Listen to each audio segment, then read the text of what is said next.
Another drink, sir? No, thank you. Excuse me, is anyone sitting here? No. Please, have a seat. That's better. My feet are killing me. Have you been here long? No, but I just flew in this morning and I haven't had a chance to sit down since then. Oh. Where have you come from? From Manila. Is this your first visit to Australia? No, I have been once before, but it was a long time ago. And have you been to Sydney before? No, it's an amazing city. Yes, it has its points. But you're lucky to live in Manila. It's a fascinating city. What about yourself? Do you live in Sydney? No, I live in Melbourne. I'm just here for the conference. I'm going to Melbourne later. What's the weather like there? Not too good in winter, but at the moment it should be okay. So, how's your hotel? It's good, very convenient. Just near the harbour. Have you seen the Opera House yet? Yes, we flew right over it. Excuse me, there's someone I must talk to. It's been very nice to meet you. I'm Walter, by the way. You too, I'm Sue. Perhaps we'll meet later. I hope so.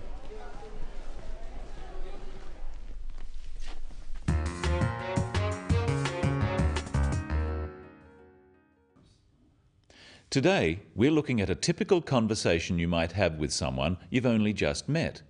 At a conference, for example. What sort of thing can you talk about? And what topics should be avoided? Let's look at how Walter and Sue get acquainted. Sue breaks the ice or starts the conversation.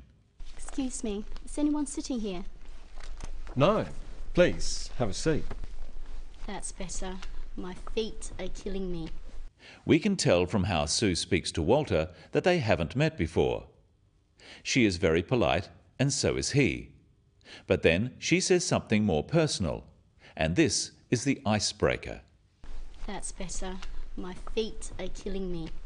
Sue is letting Walter know two things. Firstly, that she is tired, and secondly, that she is willing to have a friendly conversation with him.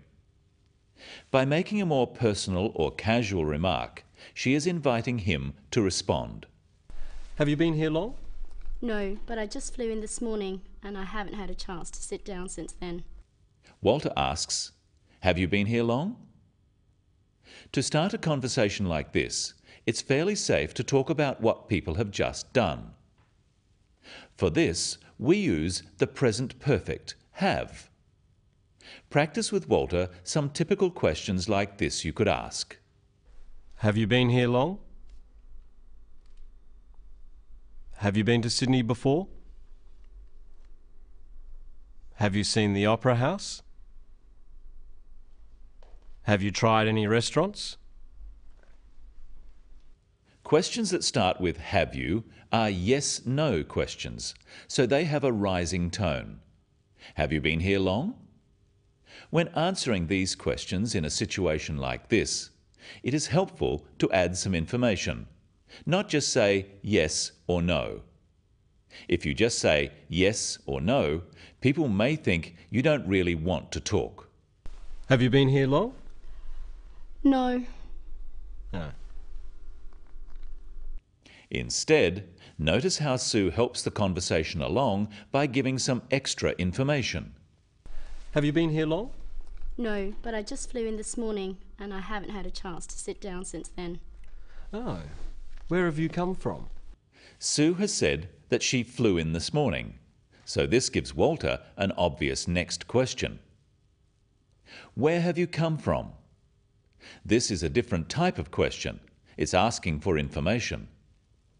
Questions beginning with where, when, what, why, who are all questions asking for information. Notice the difference between where have you come from, meaning where did you fly from, and where are you from, meaning what is your nationality. Notice also the falling tone with these questions. Where have you come from? This makes the question sound friendly. But be careful not to ask too many questions like this altogether.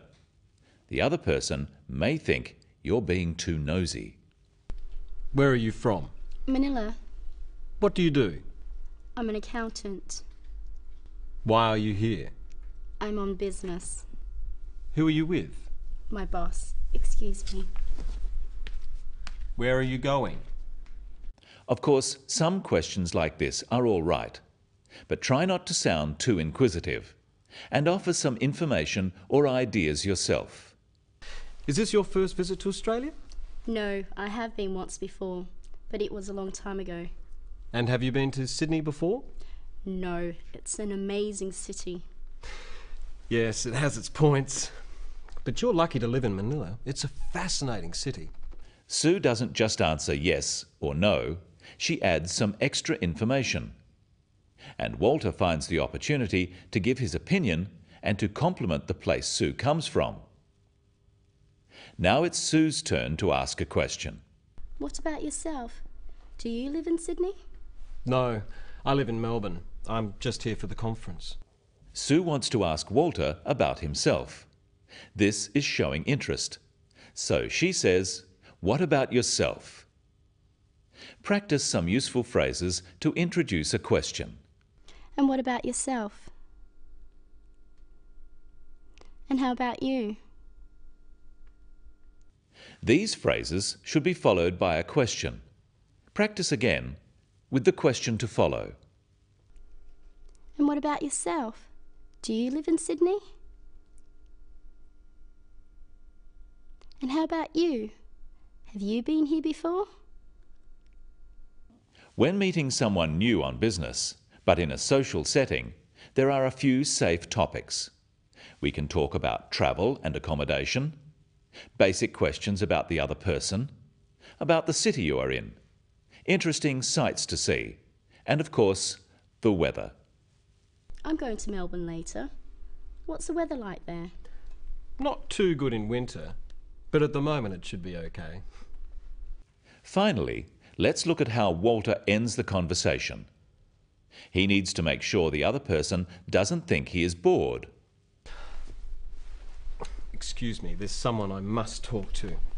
It's been very nice to meet you. I'm Walter, by the way. You too. I'm Sue. Perhaps we'll meet later. I hope so. He gives a reason why he must go, then says, "It's been very nice to meet you." Practice some useful phrases for ending a conversation with Walter and Sue. Well, it's been very nice to meet you. Nice to meet you too. It's been good to meet you. You too. I have enjoyed talking to you. So have I. I hope we can meet again. So do I. Perhaps we'll meet again. I hope so.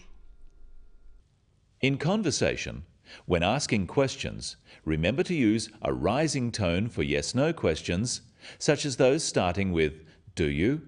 or "Are you?" Questions starting with "Do you?" ask about regular actions and about likes and dislikes or opinions. Do you travel often? Do you like the weather here? Do you think this session will be interesting? Questions starting with "Are you?" are asking for personal information. Are you from Manila? Or intentions? Are you going to the dinner? Questions starting with where, when, what, why, or who are asking for information, and they often have a falling tone. Where do you come from? When are you going back? People from different cultures have different ideas about what are reasonable topics for conversation between strangers.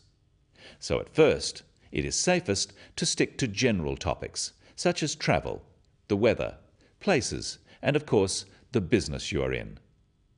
And remember, to keep the conversation going, offer information. Don't just ask questions.